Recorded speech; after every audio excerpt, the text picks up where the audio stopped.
Assalamu alaikum to all my dear students. I am Fazila Parekh from AI Mullah High School, Umarwara. Standard 9, Subject English. Students, today we learn Read 22. Amazing blunders. Amazing blunders એટલે કે છબરડા. આપણે છબરડાઓ કરીએ ને મોટી મોટી ભૂલો તે બરાબર. અમેઝિંગ એટલે કે આશ્ચર્યજનક, એટલે કે આશ્ચર્યજનક છબરડાઓ, આશ્ચર્યજનક ભૂલો બરાબર. તો આપણે આ પાઠમાં આશ્ચર્યજનક મોટી મોટી ભૂલો અથવા તો પછી છબરડાઓ જોવાના છે બરાબર. ચાલો વિદ્યાર્થી મિત્રો, આપણે પાઠની શરૂઆત કરીએ. પહેલો છબરડો છે વિક્ટોરિયન ટેલિવિઝન.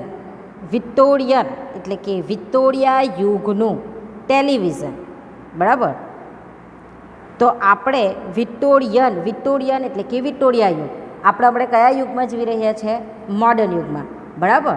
તો તેવી જ રીતના તેના પહેલાં વિક્ટોરિયન યુગ, ઓગસ્ટન યુગ, આ બધા યુગો હતા.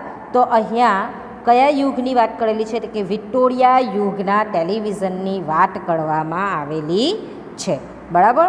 તો ચાલો, the film the wrong box is an amusing comedy set in Victorian times. The end of the 19th century, but there was a serious blunder. The filmmaker allowed television aerials on the rooftops to be seen in the film, but they forget that television was not invented until 1926. જુઓ, Victoria યુગનો ટેલિવિઝનનો એક જે છબરડો વાગ્યો હતો તેની વાત કરેલી છે. તે કે the film the wrong box.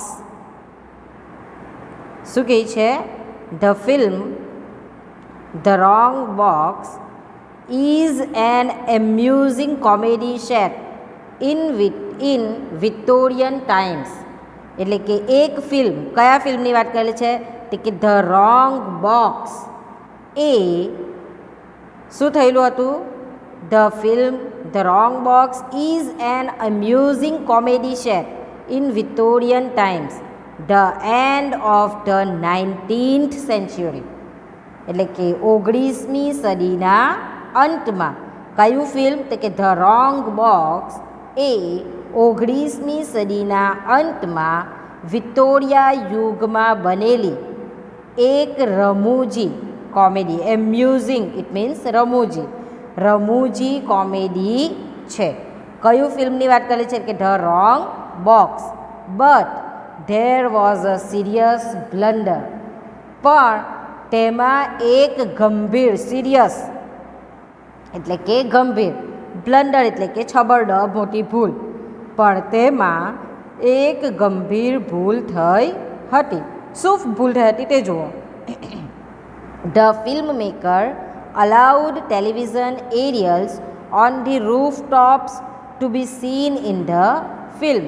Film maker એટલે કે ફિલ્મ નિર્માતા, ફિલ્મ બનાવે તે લોકો. એટલે કે ફિલ્મ નિર્માતાએ છાપડા ઉપર, રૂફ ટોપ્સ એટલે કે છાપડા ઉપર ટેલિવિઝનના એરિયલ્સ બધા જોઈ શકે તેમ રહેવા દીધા. એટલે કે બધા એટલે કે આપણા જેવી પબ્લિક, નોર્મલી પ્રેક્ષકો, જોવાવાળા, તો તે લોકો ઉપર જોઈ શકે તેમ રહેવા દીધા. But they forget that television was not invented until 1926. પણ તેઓ ભૂલી ગયા કે 1926 સુધી ટેલિવિઝન શોધાયું ન હતું. શું ભૂલી ગયા તેઓ? 1926 સુધી ટેલિવિઝન શોધાયું ન હતું. આ તમારા વિક્ટોરિયન યુગનું ટેલિવિઝન, આ જે પહેલો છબરડો છે તે કે the film the wrong box એ 19મી સદીના અંતમાં વિક્ટોરિયા યુગમાં બનેલી એક રમૂજી કોમેડી છે. પણ તેમાં એક ગંભીર ભૂલ થઈ હતી.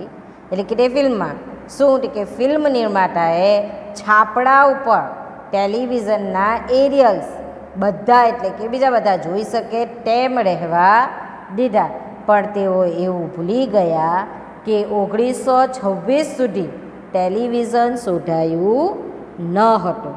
આ છે પહેલો છબરડો. હવે આપણે બીજો છબરડો જોઈએ. High flyers. હાઈ એટલે કે ઊંચી, ફ્લાયર એટલે કે ઉડાન ભરનાર, એટલે કે ઊંચી ઉડાન ભરનાર. આ ખૂબ જ રમૂજી છે. જુઓ, તમે ચિત્રમાં જોઈને જ તમને એવું લાગશે કે આ ખૂબ જ રમૂજી હોઈ શકે. ચાલો આપણે તેને વાંચીએ.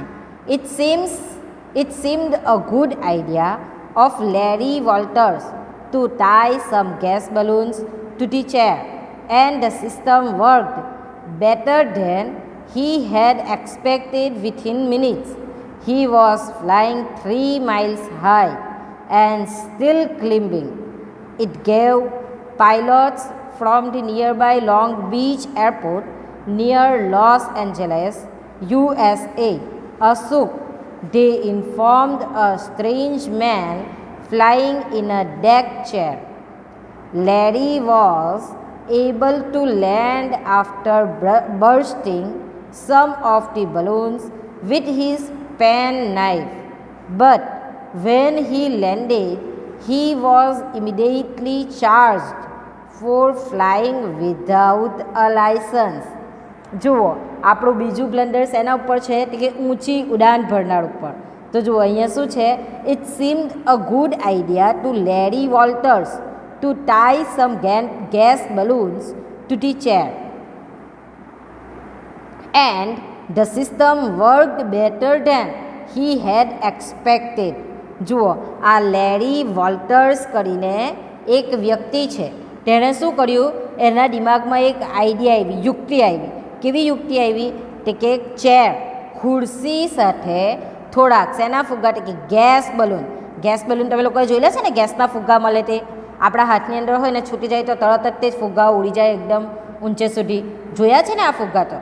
તો આ લેરી વોલ્ટર્સે શું કર્યું, ચેર સાથે એટલે કે ખુરશી સાથે થોડાક ગેસના ફુગ્ગા બાંધવાની યુક્તિ સારી લાગી એને. એટલે કે તેણે ખુરશી સાથે ગેસના ફુગ્ગા બાંધી દીધા. અને પછી શું થયું, and the system work better than he had expected. અને કારસો તેના ઢાળિયા કરતાં એટલે કે સિસ્ટમ તેના ઢાળિયા કરતાં પણ વધારે સારી રીતે એક્સપેક્ટેડ એટલે કે ઢાળિયા એટલે કે તેના ઢાળિયા કરતાં પણ વધારે સારી રીતે સફળ થઈ. Within minutes he was flying 3 miles high એટલે કે થોડીક જ મિનિટોમાં તે 3 માઇલ ઊંચે ઉડવા લાગ્યો. એન્ડ સ્ટીલ ક્લિમ્બિંગ અને હજુ પણ ઊંચે જ જઈ રહ્યો હતો. It gave pilots from the nearby long beach airport near loss Angeles USA અ સુક. જુઓ શું થાય છે, નજીકમાં આવેલા નિયર લોંગ બીચ એરપોર્ટ એટલે કે નજીકમાં આવેલા અમેરિકાના લોસ એન્જલિસ પાસેના લોંગ બીચ એરપોર્ટથી વિમાન ચાલકોએ, કોઈ પાયલોટ્સ એટલે કે વિમાન ચાલકોએ એ જોઈને આંચકો લાગ્યો. શુક એટલે કે એકદમ શોકમાં આવી ગયા, આંચકો લાગ્યો તેમને. They informed a strange man flying in a deck chair. તેમણે આ માહિતી આપી કે એક વિચિત્ર માણસ આરામ ખુરશીમાં, ડેક ચેર એટલે કે આરામ ખુરશીમાં ઉડી રહ્યો છે. આપણે આ ચિત્રમાં જોયું ને કે કઈ રીતે આ હીરો ઉડી રહેલો છે આરામ ખુરશીના અંદર. આ ઉપર તમને ફુગ્ગા પર બાંધેલા દેખાય છે ને. તો આ જે છે તે આ રીતે બાંધે છે અને પછી ઉડી રહ્યો છે. તો આવું કોણ જુએ છે, તે કે એરપોર્ટથી વિમાન ચાલકોએ આ જોયું અને માહિતી આપી કે એક વિચિત્ર માણસ આરામ ખુરશીમાં ઉડી રહ્યો છે. Larry was able to land after bursting some of the balloons with his pen knife. Larry તેના ખિસ્સાના ચાકુથી કેટલાક ફુગ્ગાઓ ફોડીને ઉતરાણ કરી શક્યો. એટલે કે ફુગ્ગા જ્યાં સુધી ફૂટે નહીં ત્યાં સુધી તે ઉતરવાનો ન હતો. એટલે એણે શું કર્યું, એના ખિસ્સામાં જે ચાકુ હતું તેનાથી કેટલાક ફુગ્ગાઓ ફોડીને પછી તેણે ઉતરાણ કર્યું, એટલે કે નીચે ઉતર્યો. But when he landed he was immediately charged for flying without licence. Charge એટલે કે એક્યુઝડ, બ્લેમ કરવામાં આવ્યો, તેના પર દોષ મૂકવામાં આવ્યો. શું? પરંતુ જ્યારે તે ઉતર્યો એટલે કે ઉતરાણ કર્યું તેણે, કે તરત જ ઇમિડિયેટલી તરત જ તેને શું બ્લેમ કરવામાં આવ્યું? તો કે વિધાઉટ અ લાયસન્સ વગર ઉડવા માટે દોષિત ઠેરવવામાં આવ્યો. જો વિદ્યાર્થી મિત્રો, વિમાન ચાલકો તો લાયસન્સ સાથે જ ઉડે છે, પણ આ રીતે તમે ફુગ્ગા પર સાથે પણ ઉડશો લાયસન્સ વગર તો પકડી લેવામાં આવશે. તો આ એક તમારો બીજો છબરડો છે. બરાબર. હવે આપણે આગળ જોઈએ. જુઓ, તમે અહીંયા આ ચિત્રમાં જોઈ શકો છો કે તેણે પોતાના હાથના ઉપર બધું બાંધી દીધું છે. બાંધ્યું છે ને? તો આ એક ફિંગરપ્રિન્ટ્સ વિશે છબરડો છે. ફિંગરપ્રિન્ટ્સ એટલે કે આંગળીની છાપો. તમે બધા આધાર કાર્ડ બનાવવા ગયા હતા ત્યારે ફિંગરપ્રિન્ટ્સ આપી હતી, યાદ છે ને? તો તેવી જ રીતના અહીંયા જુઓ, ફિંગરપ્રિન્ટ્સથી શું કર્યું છે તે આંગળીઓની છાપ. એટલે કે American gangster John Dillinger knew his fingerprints were on the files of the FBI. FBIનું ફૂલ ફોર્મ શું છે? Federal bureau of investigation. He thought it would be a good idea if he got some new fingerprints. So he put the tips of his thumbs and fingers in acid to remove his old fingerprints. He bore weeks of pain until his skin healed. But when he compared his new fingerprints with his old ones, they were exactly the same. જુઓ, આ ફિંગરપ્રિન્ટ્સવાળું શું કહે છે? આંગળીઓની છાપ. એટલે કે American gangster એટલે કે અમેરિકાનો એક બદમાશ. કોણ? John Dillinger knew his fingerprints were on the files of the FBI. FBIનું ફૂલ ફોર્મ શું છે? Federal bureau of investigation. એટલે કે અમેરિકાનો એક બદમાશ જ્હોન ડિલેન્જર જાણતો હતો કે તેની આંગળીઓની છાપ એફબીઆઈની ફાઇલમાં છે. He thought it would be a good idea if he got some new fingerprints. જુઓ, તેણે એવું વિચાર્યું કે તેની જો આંગળીઓની નવી છાપ બનાવવાનો વિચાર સારો રહેશે. એટલે કે તેની ફિંગરપ્રિન્ટ્સ જે જૂની આપણા હાથની ફિંગરપ્રિન્ટ્સ છે તો આપણા સરકારની અંદર છે, આપી દીધી છે ને આપણી આંગળીની ફિંગરપ્રિન્ટ્સ. તો હવે આપણે આપણી આંગળીની ફિંગરપ્રિન્ટ્સ બદલી શકીએ. કોઈ દિવસ ચેન્જ નહીં થાય ફિંગરપ્રિન્ટ્સ. ગમે ત્યાં જશો તમે ફિંગર મારશો એટલે તમારી ફિંગર આવી જશે તે જ, જો કંઈ જૂની તમારી ફિંગરપ્રિન્ટ સાથે મેચ કરવી હોય તો પણ. બરાબર. તો અહીંયા શું કહે છે કે તેને એવું લાગ્યું કે આંગળીઓની નવી છાપ બનાવવાનો વિચાર સારો રહેશે. So he put the tips of his thumbs. અને તેથી જૂની છાપ ભૂસી કાઢવા માટે તેણે શું કર્યું? And fingers in acid two remove his old fingerprints. અને તેની જૂની છાપ ભૂંસી કાઢવા માટે તેણે અંગૂઠા અને આંગળીઓના ટેડવાને એસિડમાં નાખ્યા. એસિડ તમે બધાએ જોયું છે ને? એસિડની અંદર એસિડ આપણા ઉપર જરાક પડે તો આપણી આખી સ્કિન બળી જાય છે. બરાબર. તો આએ પોતાની ફિંગરપ્રિન્ટ્સ ચેન્જ કરવા માટે શું કર્યું? પોતાનો અંગૂઠો અને આંગળીના ટેડવાઓ એસિડમાં નાખ્યા. He bore weeks of pain until his skin healed. એટલે કે ગોટ વેલ, સારી થઈ ગઈ. એટલે કે તેને એમ કે એસિડમાં નાખ્યા, નવી ચામડી આવતા અઠવાડિયા લાગ્યા. ત્યાં સુધી તેણે પુષ્કળ દર્દ સહન કર્યું. પેઇન એટલે કે દર્દ સહન કર્યું. આપણે આપણા ઉપર જરાક છાંટો એનો પડેલો હોય એસિડનો, તો આપણે આખી સ્કિન એટલી બળી જાય ને આપણને એટલું પેઇન થાય. તો આપણે કેટલા બધા એવા એસિડવાળા કેસ પણ સાંભળીએ છીએ. આપણે તો એક દીપિકા પાદુકોણનું મૂવી પણ આવ્યું છે કે ચહેરા ઉપર એસિડ પડે તો તેના ચહેરાની શું હાલ થતી હશે. ને આ પોતાની ફિંગરપ્રિન્ટ્સ બદલવા માટે શું કરે છે, પોતાના આંગળીઓના ટેરવા અને અંગૂઠા એસિડમાં નાખી દે છે અને થોડા કેટલા અઠવાડિયાઓ સુધી દર્દ સહન કરે છે. But when he compared his new fingerprints with his old ones, they were exactly the same. પણ જ્યારે એણે નવી આંગળીઓની છાપને જૂની આંગળીઓની છાપ સાથે સરખાવી તો બંને સેમ જ આવી, બંને એક સરખી જ હતી. એટલે કે આંગળી એસિડમાં બોળવાથી પણ તમારી ફિંગરપ્રિન્ટ્સ ચેન્જ થવાની નથી. તો આણે પોતે આટલું બધું એ કર્યું તો પણ તેની આંગળીની ફિંગરપ્રિન્ટ્સ બદલાય નથી. તો આ રહ્યો તમારો ત્રીજો છબરડો. બરાબર. હવે આપણે આગળ જોઈએ. હા, તો આગળ થેન્ક્સ ફોર નથિંગ એટલે કે કંઈ નહીં માટે આભાર. જુઓ આપણો હવે ચોથો છબરડો શું છે તે જુઓ.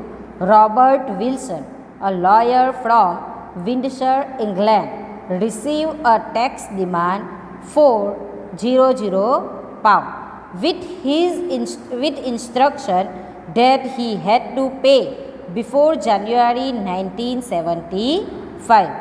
Mr. Wilson duly obeyed the instruction and sent off his check £00. A few days later, he received a receipt for £00 sent by first class post. જુઓ આ છબરડો શેનો છે, કંઈ નહીં માટે આભાર.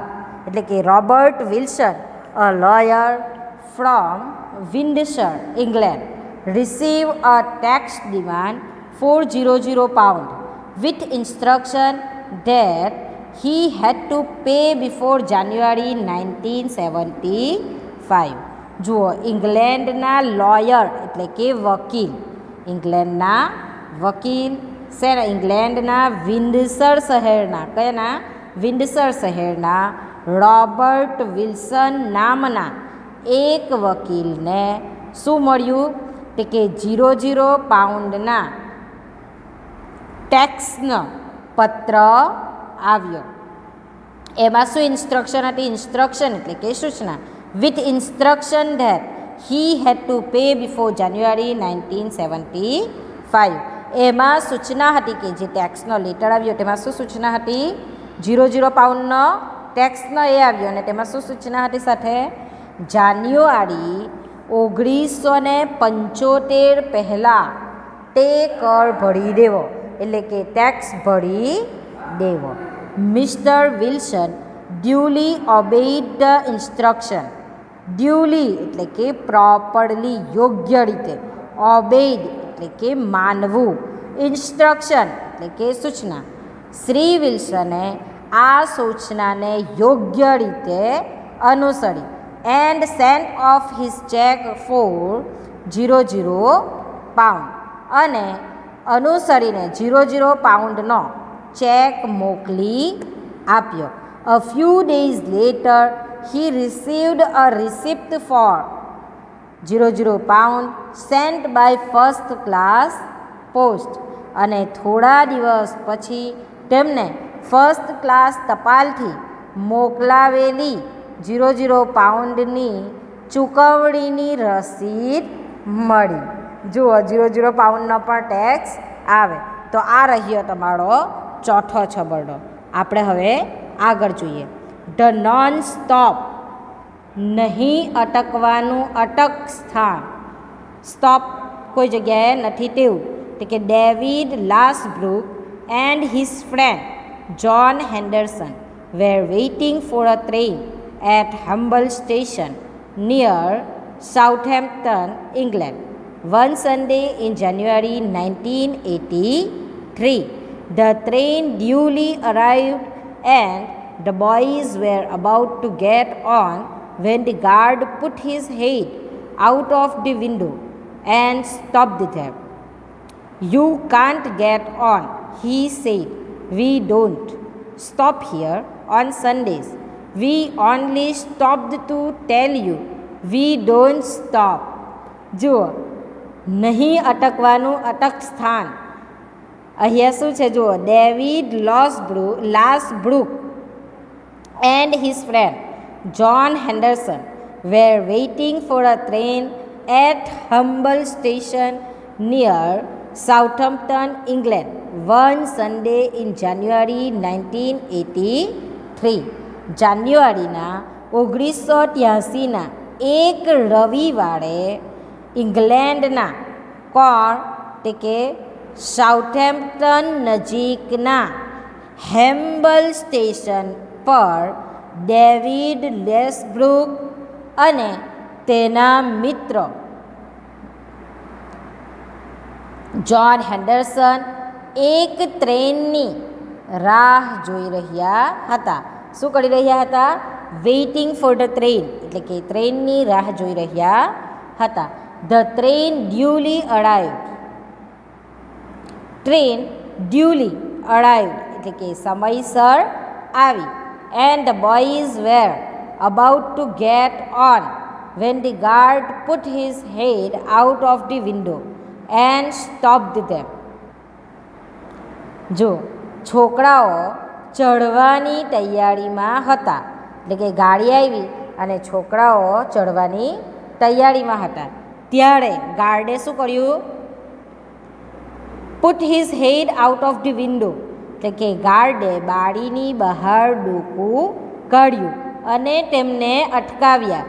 યુ કાન્ટ ગેટ ઓન, તમે ચઢી શકશો નહીં. હી સેડ, કોણે કહ્યું આવું? ગાર્ડે કહ્યું. વી don't stop here on Sundays, અમે રવિવારે અહીં થોભાવતા નથી, એટલે કે રવિવારે આ ટ્રેન અહીંયા ઊભી રહેતી નથી. We only stopped to tell you we don't stop, અમે અહીં થોભતા નથી, માત્ર એટલું કહેવા માટે જ થોભ્યા કે અમે અહીંયા થોભતા નથી. એટલે એવું કહેવા માટે અમે અહીંયા થોભ્યા. તો હવે તમે કહેવા માટે થોભેલા છે તો એ લોકોને ચડી બી જવા દેતો તો શું ફરક પડે? બરાબર ને? પણ એમ બી કઈ ટ્રેન આપણને આ રીતે કહેવા માટે થોભે. પણ આ શું છે? મોટી મોટી ભૂલો, છબરડાઓ જે થયેલા હોય તે. બરાબર? તો તેની અંદર શું થાય છે કે ટ્રેનવાળા ઊભા રાખીને શું કહે છે કે અમે સન્ડેના અહીંયા ઊભા રહેતા નથી, પણ ફક્ત તમને કહેવા માટે જ અમે અહીં થોભ્યા છે. બરાબર? ચાલો હવે આગળની ભૂલ. The Meyers mistake. મેયર એટલે કે નગરપતિ, નગરપતિની ભૂલ. નગરપતિની શું ભૂલ છે? ચાલો જોઈએ. The fireman in the Swiss town of Cormandres had not been called out to a fire for 20 years. The mayor felt they must be getting bored with this inactivity, so he organized a day trip for them. It proved to be a costly mistake. While they were out enjoying themselves, the mayor's office caught fire. જુઓ, નગરપતિની ભૂલ શું છે? તે કે the fireman in the Swiss town of Cormandres had not been called out to a fire for 20 years. એટલે કે Cormandres નામના સ્વિટ્ઝરલેન્ડના એક શહેરમાં 20 વર્ષથી અગ્નિશામક દળને આગ બુઝાવવા માટે બોલાવાયા ન હતા. શું કર્યું હતું? ફાયરમેનને આગને બંધ કરવા માટે બોલાવવામાં આવ્યા ન હતા. The mayor felt they must be getting bored with this inactivity. જુઓ, મેયર એટલે કે નગરપતિએ શું કર્યું? The mayor felt they must be getting bored with this inactivity. એટલે કે મેયરને વિચાર આવ્યો, એટલે કે નગરપતિએ વિચાર્યું કે આ લોકો આમમાં જ આવી રીતે બેસી રહેલા છે કોઈ પ્રવૃત્તિ વગર. ઇનએક્ટિવિટી એટલે કે કોઈ પણ પ્રવૃત્તિ વગર કંટાળી જતા હશે. So he organised a day trip for them.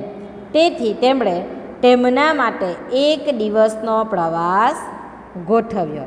It proved to be a costly mistake. તે ભૂલ ખૂબ જ મોંઘી પડી. While they were out enjoying themselves, the mayor's office caught fire. જ્યારે તે લોકો મોજ માણી રહ્યા હતા ત્યારે નગરપતિની ઓફિસમાં આગ લાગી. એમ જ બિચારા શાંતિથી બેઠેલા હતા ત્યારે આગ નહીં લાગી, પણ નગરપતિએ જ્યારે તે લોકો વિશે એવું વિચાર્યું કે એ લોકો બિચારા કંટાળી ગયેલા હશે, એ લોકોને ફરવા મોકલીએ, તો આ સૌથી મોટી નગરપતિની ભૂલ થઈ ગઈ અને તે જ દિવસે મેયરની ઓફિસમાં આગ લાગી. બરાબર. હવે આ તમારી છેલ્લી ભૂલ છે.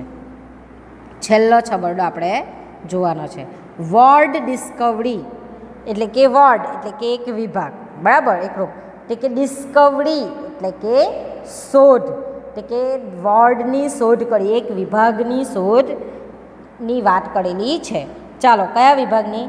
કે builders working on N extension to a hospital in Mozambique, South East Africa, uncovered a gigantic blunder when they knocked a hole through a wall. On the other side, they found a fully equipped maternity ward containing some 50,000 pounds worth of equipment. Someone had apparently walled up the ward by accident, and hospital authorities had forgotten it was there. જુઓ, આ કેવું blunder છે છેલ્લું? તો કે builders working on an extension to a hospital in Mozambique, south east Africa, uncovered a gigantic blunder when they knocked a hole through a wall. શેની વાત કરેલી છે? કે સાઉથ એસ્ટ એટલે કે દક્ષિણ પૂર્વ આફ્રિકાના મોઝેમ્બિક શહેરની એક હોસ્પિટલના બાંધકામ કરવાવાળા વધારવાનું એટલે કે રૂમ વધારવાનું કામ કરી રહ્યા હતા. શું કરી રહ્યા હતા? Extension. It means adding room or making the building bigger. એટલે કે રૂમ વધારવાનું કામ કરી રહ્યા હતા. ત્યારે તેમને શું મળે છે? Uncovered a gigantic blunder when they knocked a hole through a wall. તે સમયે તેમણે દિવાલની આડપાર કાણું પાડીને ગિગેન્ટિક ઇટ્સ મીન્સ બિગ, મોટું, મોટો છબરડો એટલે કે મોટી ભૂલ. એટલે કે કાણું પાડીને તેઓએ એક મોટી ભૂલ શોધી કાઢી. કઈ ભૂલ શોધી? On the other side they found a fully equipped maternity ward containing some 50,000 pounds worth of equipments. Fully equipped, it means tools, સાધનો. મેટર્નિટી એટલે કે પ્રસૂતિ વિભાગ, જ્યાં ડિલિવરી કરાવવામાં આવે તે. તો આ જે લોકો અંદર રૂમ બનાવવાનું કામ કરી રહ્યા હતા તેઓએ શું કર્યું? કાણું પાડીને એક મોટી ભૂલ શોધી. એટલે કે બીજી બાજુ ઓન ધી અધર સાઇડ એટલે કે બીજી બાજુ એક પૂર્ણ સજ્જ ફુલ્લી ઇક્વિપમેન્ટ એટલે કે એકદમ સાધનોથી ભરપૂર પ્રસૂતિ વિભાગ maternity ward containing rupees some 50,000 pounds worth of equipment. Equipments means tools, સાધનો, બરાબર. તે કે બીજી બાજુ એક પૂર્ણ સજ્જ પ્રસૂતિ વિભાગ હતો, જેમાં લગભગ 50,000 પાઉન્ડની કિંમતના સાધનો હતા. Someone had apparently walked up the ward by accident and hospital authorities had forgotten it was there. અકસ્માતે વોલ્ડ એટલે કે કવર્ડ વિથ અ વોલ, દિવાલને ઢંકી લેવામાં આવી હતી. કે અકસ્માતે કોઈકે તે વિભાગ ઢંકાઈ જાય તે રીતે દિવાલ ચણી લીધી હતી. શું કર્યું હતું? કવર્ડ વિથ અ વોલ એટલે કે દિવાલ ચણી લીધી હતી. And hospital authorities had forgotten it was there. અને હોસ્પિટલની સત્તાવાળાઓ એ ભૂલી ગયા હતા કે ત્યાં પ્રસૂતિ વિભાગ હતો. આ રહ્યા તમારા મોટા મોટા છબરડાઓ. આપણે કેટલા છબરડા જોયા? 7 છબરડાઓ જોયા આ પાઠમાં. બરાબર વિદ્યાર્થી મિત્રો, અહીંયા તમારો પાઠ પૂર્ણ થાય છે. Thank you.